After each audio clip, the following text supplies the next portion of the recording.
뭐야 오늘 뭐 결혼에 대한 말씀을 하려고 하나? 나중에 다 합니다. 오늘은 결혼에 대한 내용은 아니고 뭐지? 아주 엄청난 타이밍에 잘 웃네요. 네, 시리즈 설교 잘 안 보였지만 본질, 비교, 실패, 관계. 오늘 관계에 대한 내용인데 지난주 잠깐 요약하면 실패에 대한 내용이었어요. 그래서 우리가 실패한 과거 때문에 어떤 것을 새롭게 도전하지 못하게 되고 시작하지 못하게 된다. 이런 얘기 나눴죠. 하지만 우리는 하나님의 걸작품이다. 이런 내용을 나눴습니다. 자, 오늘 관계에 대한 내용이에요. 자, 이런 밤이 있습니다. 친구에게 카톡을 보내죠. 뭐해? 근데 답장이 안 와. 답장 좀. 이런 경험들 다 해봤죠? 해봤다. 안 해봤어요? 안 해봤어요. 그렇죠. 저는 저런 경험들이 이제 있어요. 그런데 5분, 10분 지나도 답장이 없어. 읽었는데. 그럴 때, 뭐지? 이렇게 생각이 들잖아요. 그때 어떻게 합니까? 어떻게 해요? 인스타 스토리에 들어가 보죠. 들어가서 얘가 활동을 하고 있는지 안 하는지 보면 돼. 근데 막 스토리를 올려.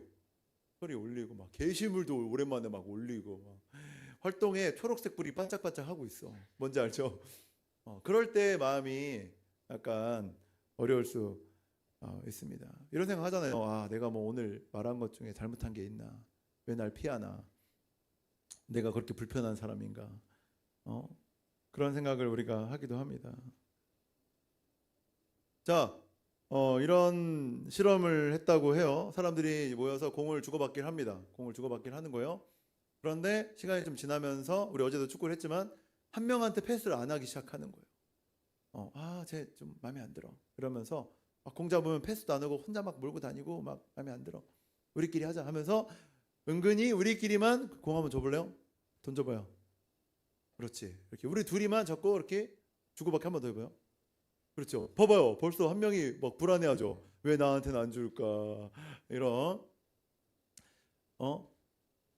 서로 주고받으면 한 명이 이제 마음이 좀 불편하겠죠. 근데 그때 뇌과학자가 머리에 센스를 붙이고 이런 측정하는 걸 붙이고 보니까 어떻게 나왔냐면 신체적 고통, 누가 나를 때리거나 넘어졌을 때 당하는 그 고통 당할 때 활동하는 그 뇌가 움직이기 시작했다는 거예요. 이게 무슨 뜻입니까? 사람은 관계에서 실패하거나 관계에서 밀려날 때 진짜 고통을 느낀다는 거예요. 그러니까 우리가 관계에서 어렵고 넘어지고 불편할 때 그만큼 민감하고 힘들었던 것입니다. 이해돼요? 진짜 아프다.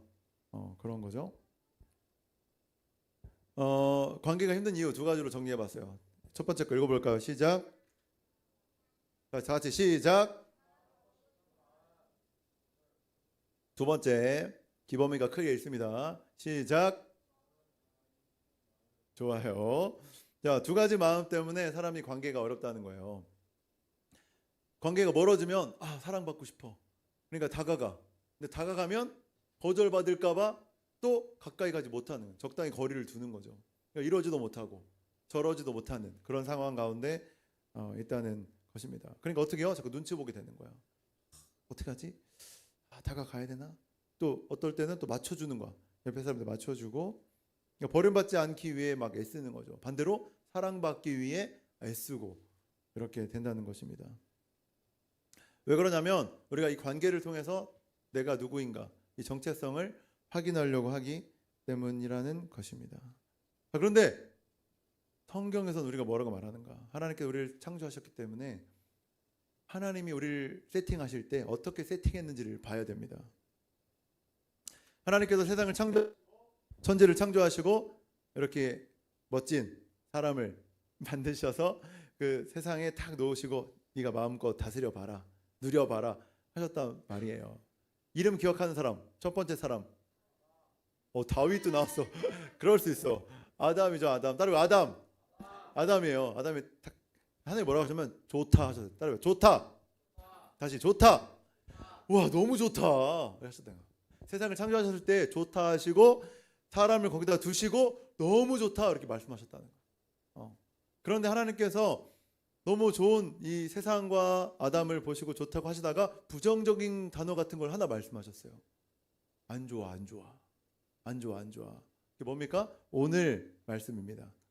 다시 읽어보겠습니다. 시작. 여호와, 처음부터 여호와 시작. 여호와 하나님께서 말씀하셨습니다. 내가 그에게 알맞는 돕는 사람을 만들어 주겠다. 사람이 혼자 있는 게 좋지 않다. 하나님이 부정적인 단어, 좋지 않아 말씀하신 게 뭐다? 사람이 혼자 있는 게 좋지 않다고 말씀하셔. 근데 아담은 부족한 게 없었어요. 환경이 완벽했죠. 언제나 먹고 싶으면 먹고, 호랑이 타고 다니고. 난 그랬을 것 같아. 높은 곳 보면 기린 타고 올라가고 충분히 할 수 있었을 것 같아요. 완벽한 환경과 상황과 조건이 되어 있고 하나님과 관계도 너무 좋아. 그런데 안 좋다고 보신 게 뭐냐? 혼자 있는 게 좋지 않다는 거야. 여러분 지금 혼자 있습니까? 좋지 않다는 거예요. 혼자 안 있어요? 그래, 이 말이 무슨 뜻이냐? 사람은 따라해보세요. 사람은 관계 속에서 살도록 지음 받았다. 우리는 관계 속에서 살도록 세팅이 처음부터 됐던 거예요. 그러니까 혼자 있어도 괜찮은데 자꾸 사람을 찾게 되고 사람을 만나게 되고 이게 본능적으로 그런 거예요. 왜냐하면 그렇게 세팅이 됐으니까. 배가 고프면 먹을 걸 찾는 것처럼 사람은 사람을 찾도록 세팅이 되었다는 것입니다. 그런데 문제가 있어요. 문제는 뭐냐면 우리는 이런 관계를 통해서 내 정체성을 만들려고 하는 게 문제가 된다는 것입니다. 이게 뭐냐면 내가 하율이랑 관계가 좋으면 그러면 내가 괜찮은 사람인가 보다 하고, 내가 수정이랑 관계가 안 좋으면 나는 문제가 있는 사람인가 보다 이렇게 생각한다는 거예요. 여러분 그렇게 생각해요? 이해가 안 됐어요? 다시. 내가 사람이랑 관계가 좋으면 관계가 좋아, 같이 자전거도 타러 다니고 축구도 하러 다니고 그러면 내가 좀 멋진 사람인가 보다, 내가 가치 있는 존재인가 보다, 대단한 사람인가 보다 생각이 들고. 근데 친구랑 관계가 안 좋아. 친구가 자꾸 나를 공을 안 줘, 패스를 안 해, 축구할 때. 그러면 내가 안 좋은 사람인가 보다, 난 나쁜 사람인가 보다, 나는 뭐 부족한 사람인가 보다 이렇게 생각을 한다는 거예요. 그걸 바로 정체성이라고 부르는 거예요. 나는 누구인가. 그래서 사람은 이 관계에 묶여서 살게 된다는 거죠. 하지만 아주 중요한 말을 하려고 해요. 뭐냐면 관계는 나를 증명하는 자리가 아니다. 이미 증명된 내가 들어가는 자리다. 자, 이해돼요?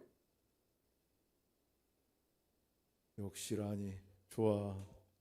관계는 나를 증명하는 자리가 아니라는 거예요. 관계가 좋아서 그럼 난 대단한 사람이다, 이렇게 나를 증명하기 위해 관계로 가는 게 아니라 이미 증명된 내가 관계로 들어가는 그 순서가 있다는 것입니다. 우리는 계속해서 자신을 증명해내는 존재가 아니라는 거예요. 우리가 지난 시간에 말씀드렸죠? 우리가 창조된 그 순간 우리 존재 자체가 존귀한 존재였다. 하나님이 그렇게 말씀하셨다는 거예요. 창조된 그 순간 그 자체에, 그죠? 우리가 무엇을 증명해내지도 않았던, 우리가 자격증을 따지도 않고 A학점 맞지도 않고 뭐 사회에서 물질을 많이 모으지도 않았던 그 순간에 내가 멋진 그림을 만들어내기도 그 전에 무언가 아무것도 하지 않은 그 순간에 하나님 우리를 존귀한 존재다, 하나님의 형상이다, 사랑하는 자녀다 말씀하셨다는 겁니다. 그리고 하나님께서 십자가 사건을 통해서 다시 말씀하고 계신 거예요. 자, 아주 중요한 말씀 읽어보겠습니다. 시작.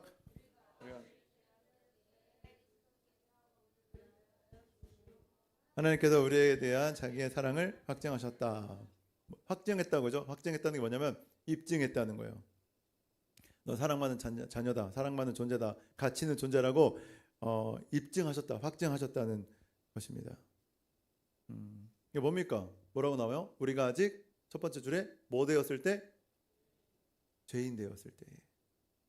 그러니까 광림이가 대단한 일을 했을 때 하나님이 널 사랑해 하시지 않았다는 거예요. 언제? 내가 죄인이었을 때, 내가 부족했을 때, 내가 넘어졌을 때, 내가 아무것도 아니라고 느끼고 밤에 핸드폰 보면서 우울하다, 슬프다, 괴롭다, 아무도 날 사랑해주지 않는 것 같다 할 때, 그때 하나님이 우리를 사랑하신다고 말씀하셨다. 지난 시간에 얘기했죠? 야곱이 언제 사기치고 도망가서 돌베개 베고 잠잘 때 하나님이 만나주셨다는 거잖아요. 그게 우리의 존재라는 것입니다. 여러분들이 여러분의 삶을 입증하려고 증명하려고 노력하지 않아도 여러분 이미 대단한 존재다. 가치 있는 존재다. 어느 정도 대단한 존재라고 성경에서 말하고 있어요? 하나님께서 우리를 위해 죽으실 정도로 대단한 존재다. 누가 여러분을 위해 죽겠습니까? 여러분, 이런 질문 너무 재밌는데, 이게 성훈 오빠를 위해서 죽을 수 있겠어? 성훈이 강자를 위해 이런 거 묻지 말자. 현실 남매에게 이런 거 물어볼 수 없지. 근데 또 그럴 때 되면 또 이렇게 또 할 거예요. 이게 사람들 앞이라 부끄러워서 그런 거죠. 아내한테 묻고 싶지만 창피당할까 봐. 그러니까 누군가를 위해 죽는다 하면은 뭔가 뜬구름 잡고 어렵잖아요. 그럼 이렇게 생각해 보면 돼. 여기에 지금 로또가 있어. 당첨된 로또 번호 당첨된 게 있어. 근데 내 사랑하는 친구가 갖고 싶대. 줄 수 있어요? 그죠? 있어요. 자, 이러면 또 너무 힘들지. 없어요. 여기 친구가 있어. 근데 도로 한복판에 있어. 근데 그 친구가 대신해서 내가 교통사고를 당할 수 있다. 없죠. 어려워지죠? 이거 없죠? 여기 맛있는 케이크 하나 있어요. 근데 진짜 두 쫑크보다 더 맛있어. 세상에서 제일 맛있대. 하나밖에 없어. 친구에게 양보할 수 있다 없다? 없죠. 자, 케이크 하나, 두 쫑크 하나 양보할 수 없는 우리가 생명을 양보한다? 목숨을 양보한다? 그게 쉽지 않다는 거죠. 근데 하나님 뭐라고 말씀하시냐면 생명을 대신 줄 수 있다. 그만큼 너희들이 존귀한 존재다 말씀하신다는 거예요. 새로운 친구 최윤서 맞죠? 이름 외웠어. 어제 4번 물어봤어요. 미안해요. 하나님께서 하나님의 목숨을 십자가에 달려 죽기까지 사랑한다. 이게 성경의 내용이라는 거예요. 이게 단순하죠. 케이크 하나 양보할 수 없는 우리 옹졸한 우리인데 뭔가 대단한 걸 해본 적도 없는 우리인데 그만큼 사랑하신다. 그게 우리의 정체성이라는 것을 말씀드리고 싶습니다. 그래서 십자가 사건은 우리를 용서해 주시는, 우리 피를 흘려 우리 용서해 주셨다 이런 사건이지만 결국 뭐다? 가치 증명의 사건이라는 거예요. 하나님이 우리를 얼마나 사랑하시는지 증명하는 사건이 십자가 사건이라는 것입니다. 자, 이 말씀을 마치겠습니다. 혹시 여러분 관계 때문에 이번 주에 작아진 내 모습을 보고 있는 분이 계십니까? 누군가의 말 한마디 때문에 하루 종일 힘들다. 사실 저도 그런 사람 중에 한 명입니다. 관계와 반응에 예민한 사람이에요. 그리고 뭐 단체 장이기 때문에 더 그럴 수 있죠. 제가 우리 교회 대표니까 단체 장이기 때문에 한 사람 한 사람 다 섬기고 이끌고 나가야 되니까 그래서 반응에 예민한 사람 중에 한 명입니다. 여러분 답장 잘 해주세요. 카톡이나 문자나 아니면 했는데 콜백이 안 왔을 때 그런 생각을 해요. 내가 뭔가 무리하게 행동을 했는가, 내가 뭔가 실수했는가 이런 생각을 먼저 자책하죠. 자책하다가 왜 저러지? 갑자기 남 탓을 하기 시작하고 남 탓하다가 내가 왜 이런 걸 하고 있지?까지 가는 거예요. 생각이라는 게. 그죠? 그렇지 않나요? 네, 혹여나 이번 기회를 통해서 제가 여러분에게 실수한 또 무례하게 행동한 게 있으면 용서해 주십시오. 여기서 대답 안 하면 또 마음 어려워지는 거야. 반응 예민한 사람인데, 관계 예민한 사람인데. 좋아요, 고맙습니다. 그래서 말씀을 준비하면서 저도 깨달았어요. 사람에게서 나의 정체성을 찾지 말자. 사람에겐 답이 없다. 저한테도 답이 없고 여러분한테도 답이 없고 답은 하나님께 있고 사람은 사랑의 대상이지 내가 섬겨주는 대상이지 그 안에서 나의 정체성을 찾는 대상은 아니다 라는 거. 그러니까 아내가 저를 많이 사랑해주면 난 대단한 사람이 되고 아내가 까칠하게 대하면 나는 안 좋은 사람인가? 이걸 하지 말자는 거죠. 이해되죠? 이해돼요? 네, 중요합니다. 그래서 여러분, 여러분은 충분히 사랑받는 존재임을 기억하시기 바랍니다. 네, 여러분 축복할 때 아멘으로 크게 화답해 주시기 바랍니다. 사람의 반응이 아니라 하나님의 시선으로 자신을 바라보시기를 축복합니다. 아멘. 버림받을까 두려워하지 않는 자유가 임하길 축복합니다. 아멘.